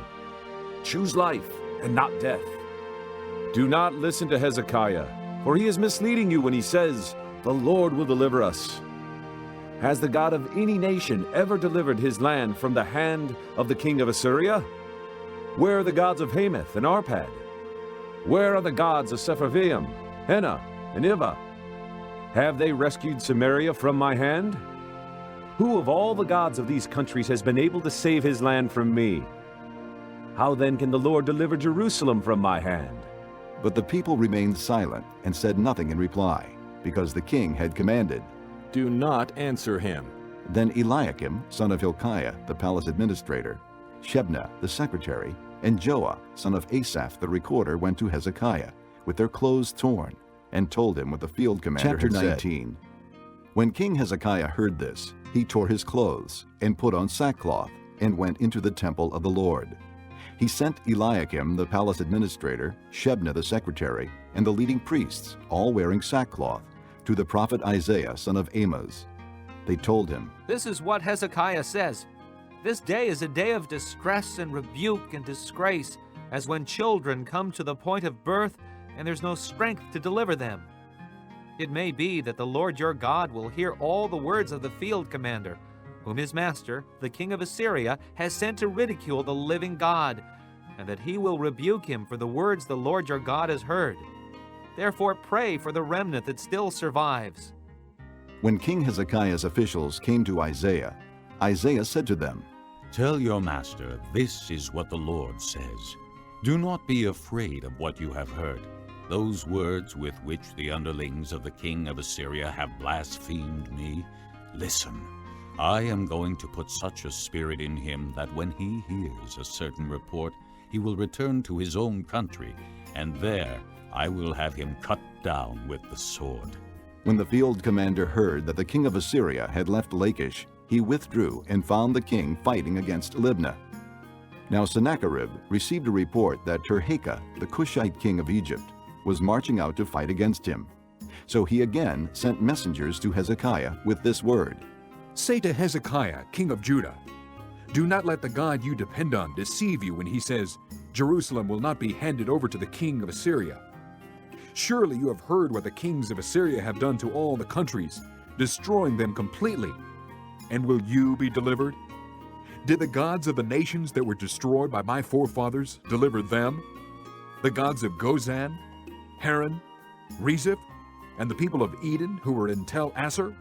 Where is the king of Hamath, the king of Arpad, the king of the city of Sepharvaim, or of Hena, or Ivah?" Hezekiah received the letter from the messengers and read it. Then he went up to the temple of the Lord and spread it out before the Lord. And Hezekiah prayed to the Lord, "O Lord, God of Israel, enthroned between the cherubim, you alone are God over all the kingdoms of the earth. You have made heaven and earth. Give ear, O Lord, and hear. Open your eyes, O Lord, and see. Listen to the words Sennacherib has sent to insult the living God. It is true, O Lord, that the Assyrian kings have laid waste these nations and their lands. They have thrown their gods into the fire and destroyed them, for they were not gods, but only wood and stone, fashioned by men's hands. Now, O Lord our God, deliver us from his hand, so that all kingdoms on earth may know that you alone, O Lord, are God." Then Isaiah, son of Amoz, sent a message to Hezekiah.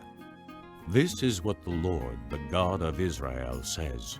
I have heard your prayer concerning Sennacherib, king of Assyria. This is the word that the Lord has spoken against him. The virgin daughter of Zion despises you and mocks you. The daughter of Jerusalem tosses her head as you flee. Who is it you have insulted and blasphemed? Against whom have you raised your voice and lifted your eyes in pride? Against the Holy One of Israel. By your messengers you have heaped insults on the Lord, and you have said, 'With my many chariots I have ascended the heights of the mountains, the utmost heights of Lebanon. I have cut down its tallest cedars, the choicest of its pines. I have reached its remotest parts, the finest of its forests. I have dug wells in foreign lands and drunk the water there. With the soles of my feet I have dried up all the streams of Egypt.' Have you not heard? Long ago I ordained it. In days of old I planned it. Now I have brought it to pass, that you have turned fortified cities into piles of stone. Their people, drained of power, are dismayed and put to shame. They are like plants in the field, like tender green shoots, like grass sprouting on the roof, scorched before it grows up. But I know where you stay, and when you come and go, and how you rage against me. Because you rage against me, and your insolence has reached my ears, I will put my hook in your nose, and my bit in your mouth, and I will make you return by the way you came. This will be the sign for you, O Hezekiah. This year you will eat what grows by itself, and the second year what springs from that. But in the third year sow and reap, plant vineyards and eat their fruit. Once more a remnant of the house of Judah will take root below and bear fruit above.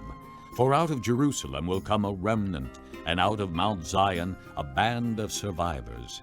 The zeal of the Lord Almighty will accomplish this. Therefore, this is what the Lord says concerning the king of Assyria. He will not enter this city or shoot an arrow here. He will not come before it with shield or build a siege ramp against it. By the way that he came, he will return. He will not enter this city, declares the Lord. I will defend this city and save it for my sake and for the sake of David my servant." That night, the angel of the Lord went out and put to death 185,000 men in the Assyrian camp. When the people got up the next morning, there were all the dead bodies. So Sennacherib, king of Assyria, broke camp and withdrew. He returned to Nineveh and stayed there. One day, while he was worshiping in the temple of his god Nisroch, his sons Adramelech and Sharezer cut him down with the sword, and they escaped to the land of Ararat. And Esarhaddon, his son, succeeded him as king.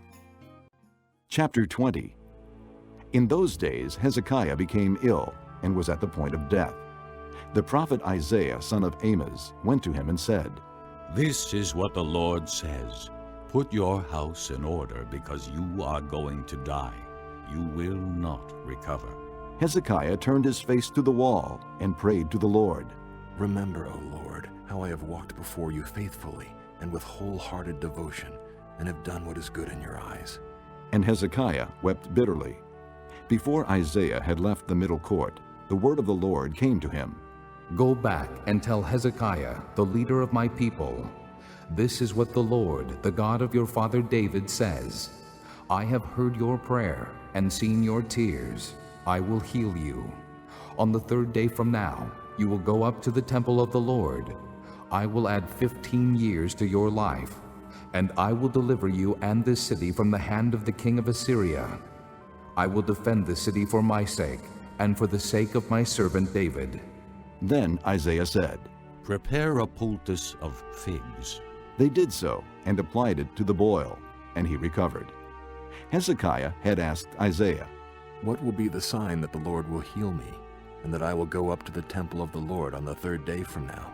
Isaiah answered, "This is the Lord's sign to you that the Lord will do what he has promised. Shall the shadow go forward 10 steps, or shall it go back 10 steps?" "It is a simple matter for the shadow to go forward 10 steps, said Hezekiah. "Rather, have it go back 10 steps. Then the prophet Isaiah called upon the Lord, and the Lord made the shadow go back the 10 steps it had gone down on the stairway of Ahaz. At that time, Merodach-Baladan, son of Baladan, king of Babylon, sent Hezekiah letters and a gift, because he had heard of Hezekiah's illness. Hezekiah received the messengers and showed them all that was in his storehouses, the silver, the gold, the spices, and the fine oil, his armory, and everything found among his treasures. There was nothing in his palace or in all his kingdom that Hezekiah did not show them. Then Isaiah the prophet went to King Hezekiah and asked, "What did those men say, and where did they come from?" "From a distant land," Hezekiah replied. "They came from Babylon." The prophet asked, "What did they see in your palace?" "They saw everything in my palace." Hezekiah said, "There is nothing among my treasures that I did not show them." Then Isaiah said to Hezekiah, "Hear the word of the Lord. The time will surely come when everything in your palace and all that your fathers have stored up until this day will be carried off to Babylon. Nothing will be left, says the Lord. And some of your descendants, your own flesh and blood that will be born to you, will be taken away, and they will become eunuchs in the palace of the king of Babylon."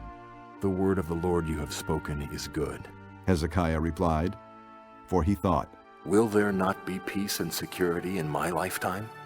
As for the other events of Hezekiah's reign, all his achievements, and how he made the pool and the tunnel by which he brought water into the city, are they not written in the book of the annals of the kings of Judah? Hezekiah rested with his fathers, and Manasseh his son succeeded him as king. Chapter 21. Manasseh was 12 years old when he became king, and he reigned in Jerusalem 55 years. His mother's name was Hephzibah. He did evil in the eyes of the Lord, following the detestable practices of the nations the Lord had driven out before the Israelites. He rebuilt the high places his father Hezekiah had destroyed. He also erected altars to Baal and made an Asherah pole, as Ahab, king of Israel, had done. He bowed down to all the starry hosts and worshipped them. He built altars in the temple of the Lord, of which the Lord had said, "In Jerusalem I will put my name." In both courts of the temple of the Lord, he built altars to all the starry hosts. He sacrificed his own son in the fire, practiced sorcery and divination, and consulted mediums and spiritists. He did much evil in the eyes of the Lord, provoking him to anger. He took the carved Asherah pole he had made and put it in the temple, of which the Lord had said to David and to his son Solomon, "In this temple and in Jerusalem, which I have chosen out of all the tribes of Israel, I will put my name forever. I will not again make the feet of the Israelites wander from the land I gave their forefathers, if only they will be careful to do everything I commanded them, and will keep the whole law that my servant Moses gave them." But the people did not listen. Manasseh led them astray, so that they did more evil than the nations the Lord had destroyed before the Israelites. The Lord said through his servants, the prophets, "Manasseh, king of Judah, has committed these detestable sins. He has done more evil than the Amorites who preceded him, and has led Judah into sin with his idols. Therefore, this is what the Lord, the God of Israel, says: I am going to bring such disaster on Jerusalem and Judah that the ears of everyone who hears of it will tingle. I will stretch out over Jerusalem the measuring line used against Samaria, and the plumb line used against the house of Ahab. I will wipe out Jerusalem as one wipes a dish, wiping it and turning it upside down. I will forsake the remnant of my inheritance and hand them over to their enemies. They will be looted and plundered by all their foes, because they have done evil in my eyes and have provoked me to anger from the day their forefathers came out of Egypt until this day." Moreover, Manasseh also shed so much innocent blood that he filled Jerusalem from end to end, besides the sin that he had caused Judah to commit, so that they did evil in the eyes of the Lord. As for the other events of Manasseh's reign, and all he did, including the sin he committed, are they not written in the book of the annals of the kings of Judah? Manasseh rested with his fathers, and was buried in his palace garden, the garden of Uzzah. And Amon his son succeeded him as king. Amon was 22 years old when he became king, and he reigned in Jerusalem 2 years. His mother's name was Meshullemeth, daughter of Harez. She was from Jotbah. He did evil in the eyes of the Lord, as his father Manasseh had done. He walked in all the ways of his father. He worshipped the idols his father had worshipped, and bowed down to them. He forsook the Lord, the God of his fathers, and did not walk in the way of the Lord. Ammon's officials conspired against him, and assassinated the king in his palace. Then the people of the land killed all who had plotted against King Ammon, and they made Josiah his son king in his place. As for the other events of Ammon's reign and what he did, are they not written in the book of the annals of the kings of Judah? He was buried in his grave in the garden of Uzzah, and Josiah his son succeeded him as king. Chapter 22. Josiah was 8 years old when he became king, and he reigned in Jerusalem 31 years. His mother's name was Jedidah, daughter of Adaiah. She was from Bozkath. He did what was right in the eyes of the Lord, and walked in all the ways of his father David, not turning aside to the right or to the left. In the 18th year of his reign, King Josiah sent the secretary Shaphan, son of Azaliah, the son of Meshullam, to the temple of the Lord. He said, "Go up to Hilkiah the high priest, and have him get ready the money that has been brought into the temple of the Lord, which the doorkeepers have collected from the people. Have them entrusted to the men appointed to supervise the work on the temple, and have these men pay the workers who repair the temple of the Lord, the carpenters, the builders, and the masons. Also have them purchase timber and dressed stone to repair the temple. But they need not account for the money entrusted to them, because they are acting faithfully." Hilkiah the high priest said to Shaphan the secretary, "I have found the book of the law in the temple of the Lord." He gave it to Shaphan, who read it. Then Shaphan the secretary went to the king and reported to him, "Your officials have paid out the money that was in the temple of the Lord, and have entrusted it to the workers and supervisors at the temple." Then Shaphan the secretary informed the king, "Hilkiah the priest has given me a book." And Shaphan read from it in the presence of the king. When the king heard the words of the book of the law, he tore his robes. He gave these orders to Hilkiah the priest, Ahikam son of Shaphan, Achbor son of Micaiah, Shaphan the secretary, and Isaiah the king's attendant.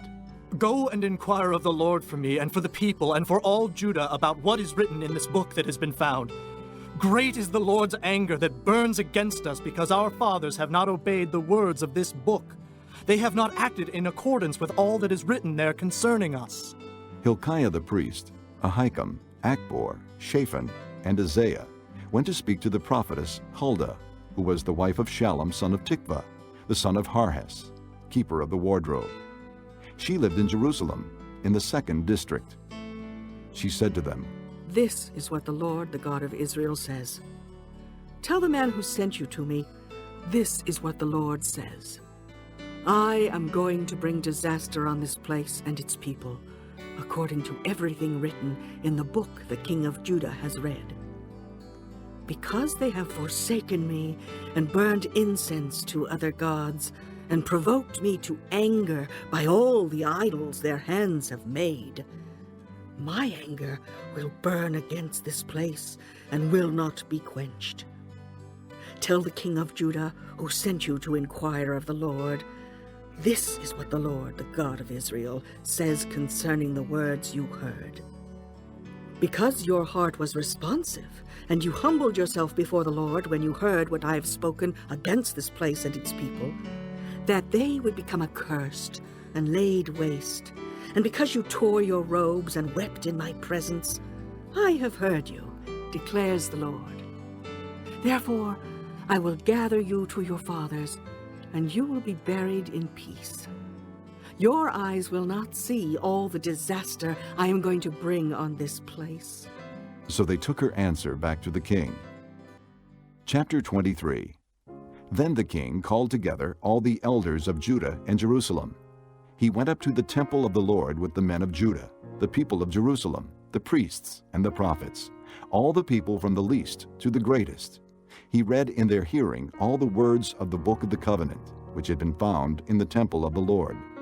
The king stood by the pillar and renewed the covenant in the presence of the Lord, to follow the Lord and keep his commands, regulations, and decrees with all his heart and all his soul, thus confirming the words of the covenant written in this book. Then all the people pledged themselves to the covenant. The king ordered Hilkiah the high priest, the priests next in rank, and the doorkeepers to remove from the temple of the Lord all the articles made for Baal and Asherah, and all the starry hosts. He burned them outside Jerusalem in the fields of the Kidron Valley, and took the ashes to Bethel. He did away with the pagan priests appointed by the kings of Judah to burn incense on the high places of the towns of Judah, and on those around Jerusalem, those who burned incense to Baal, to the sun and moon, to the constellations, and to all the starry hosts.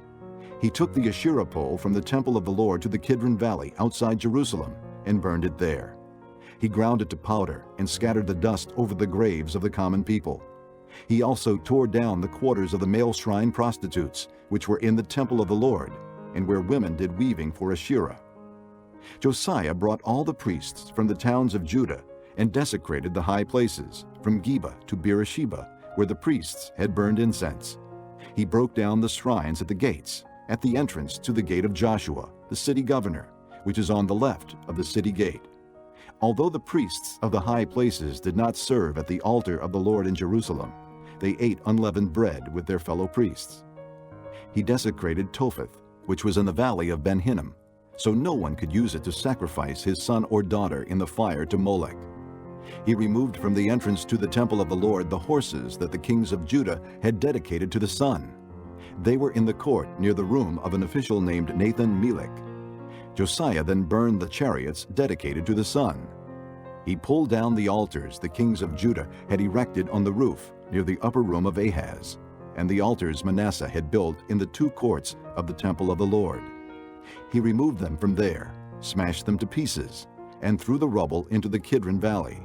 The king also desecrated the high places that were east of Jerusalem on the south of the hill of corruption, the ones Solomon, king of Israel, had built for Ashtoreth, the vile goddess of the Sidonians, for Chemosh, the vile god of Moab, and for Molech, the detestable god of the people of Ammon. Josiah smashed the sacred stones and cut down the Asherah poles and covered the sites with human bones. Even the altar at Bethel, the high place made by Jeroboam son of Nebat, who had caused Israel to sin. Even that altar and high place he demolished. He burned the high place and ground it to powder, and burned the Asherah pole also. Then Josiah looked around, and when he saw the tombs that were there on the hillside, he had the bones removed from them, and burned on the altar to defile it, in accordance with the word of the Lord proclaimed by the man of God who foretold these things. The king asked, "What is that tombstone I see?" The men of the city said, "It marks the tomb of the man of God who came from Judah, and pronounced against the altar of Bethel the very things you have done to it." "Leave it alone," he said. "Don't let anyone disturb his bones." So they spared his bones and those of the prophet who had come from Samaria. Just as he had done at Bethel, Josiah removed and defiled all the shrines at the high places that the kings of Israel had built in the towns of Samaria that had provoked the Lord to anger. Josiah slaughtered all the priests of those high places on the altars, and burned human bones on them. Then he went back to Jerusalem. The king gave this order to all the people: "Celebrate the Passover to the Lord your God, as it is written in this book of the covenant." Not since the days of the judges who led Israel, nor throughout the days of the kings of Israel and the kings of Judah, had any such Passover been observed. But in the 18th year of King Josiah, this Passover was celebrated to the Lord in Jerusalem. Furthermore, Josiah got rid of the mediums and spiritists, the household gods, the idols, and all the other detestable things seen in Judah and Jerusalem. This he did to fulfill the requirements of the law written in the book that Hilkiah the priest had discovered in the temple of the Lord. Neither before nor after Josiah was there a king like him, who turned to the Lord as he did, with all his heart, and with all his soul, and with all his strength, in accordance with all the law of Moses. Nevertheless, the Lord did not turn away from the heat of his fierce anger, which burned against Judah because of all that Manasseh had done to provoke him to anger. So the Lord said, I will remove Judah also from my presence, as I removed Israel, and I will reject Jerusalem, the city I chose, and this temple, about which I said, There shall my name be. As for the other events of Josiah's reign, and all he did, are they not written in the book of the annals of the kings of Judah? While Josiah was king, Pharaoh Necho, king of Egypt, went up to the Euphrates River to help the king of Assyria. King Josiah marched out to meet him in battle, but Necho faced him and killed him at Megiddo. Josiah's servants brought his body in a chariot from Megiddo to Jerusalem and buried him in his own tomb. And the people of the land took Jehoahaz, son of Josiah, and anointed him and made him king in place of his father. Jehoahaz was 23 years old when he became king, and he reigned in Jerusalem 3 months. His mother's name was Hamutal, daughter of Jeremiah. She was from Libnah. He did evil in the eyes of the Lord, just as his fathers had done. Pharaoh Necho put him in chains at Riblah in the land of Hamath, so that he might not reign in Jerusalem, and he imposed on Judah a levy of 100 talents of silver and a talent of gold. Pharaoh Necho made Eliakim, son of Josiah, king in place of his father Josiah, and changed Eliakim's name to Jehoiakim. But he took Jehoahaz and carried him off to Egypt, and there he died. Jehoiakim paid Pharaoh Necho the silver and gold he demanded. In order to do so, he taxed the land and exacted the silver and gold from the people of the land according to their assessments. Jehoiakim was 25 years old when he became king, and he reigned in Jerusalem 11 years. His mother's name was Zebidah, daughter of Pedaiah. She was from Rumah. And he did evil in the eyes of the Lord, just as his fathers had done. Chapter 24. During Jehoiakim's reign, Nebuchadnezzar, king of Babylon, invaded the land, and Jehoiakim became his vassal for 3 years. But then he changed his mind and rebelled against Nebuchadnezzar. The Lord sent Babylonian, Aramean, Moabite, and Ammonite raiders against him.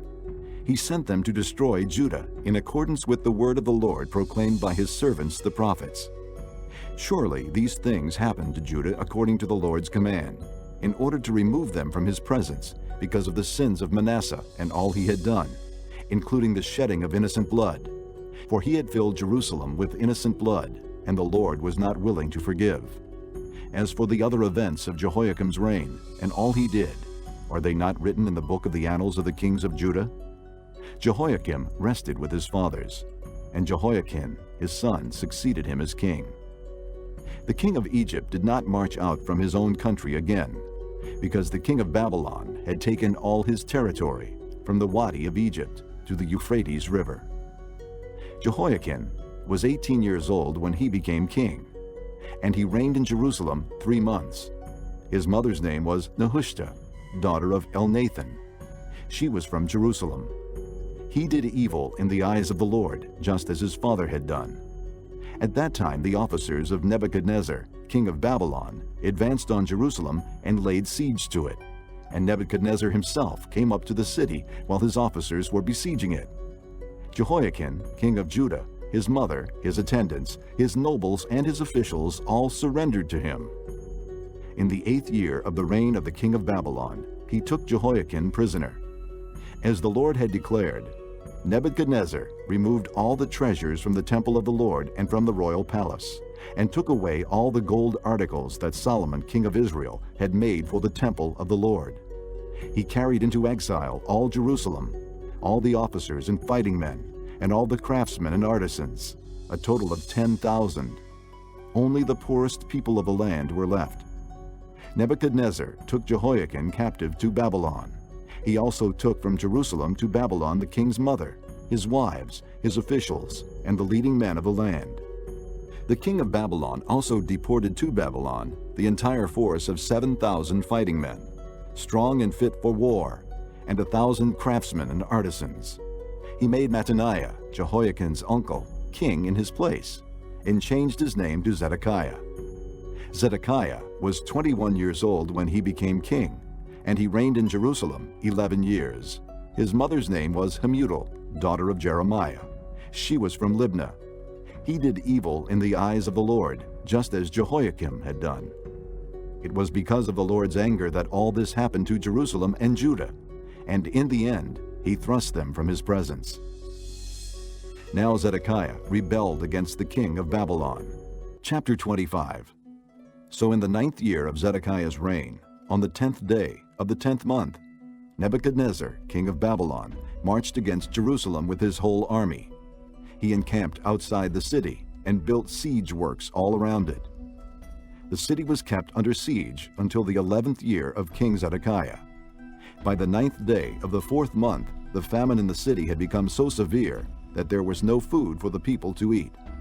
Then the city wall was broken through, and the whole army fled at night through the gate between the 2 walls near the king's garden, though the Babylonians were surrounding the city. They fled toward the Arabah, but the Babylonian army pursued the king and overtook him in the plains of Jericho. All his soldiers were separated from him and scattered, and he was captured. He was taken to the king of Babylon at Riblah, where sentence was pronounced on him. They killed the sons of Zedekiah before his eyes. Then they put out his eyes, bound him with bronze shackles, and took him to Babylon. On the 7th day of the 5th month, in the 19th year of Nebuchadnezzar, king of Babylon, Nebuzaradan, commander of the imperial guard, an official of the king of Babylon, came to Jerusalem. He set fire to the temple of the Lord, the royal palace, and all the houses of Jerusalem. Every important building he burned down. The whole Babylonian army, under the commander of the imperial guard, broke down the walls around Jerusalem. Nebuzaradan, the commander of the guard, carried into exile the people who remained in the city, along with the rest of the populace, and those who had gone over to the king of Babylon. But the commander left behind some of the poorest people of the land to work the vineyards and fields. The Babylonians broke up the bronze pillars, the movable stands, and the bronze sea that were at the temple of the Lord, and they carried the bronze to Babylon. They also took away the pots, shovels, wick trimmers, dishes, and all the bronze articles used in the temple service. The commander of the imperial guard took away the censers and sprinkling bowls, all that were made of pure gold or silver.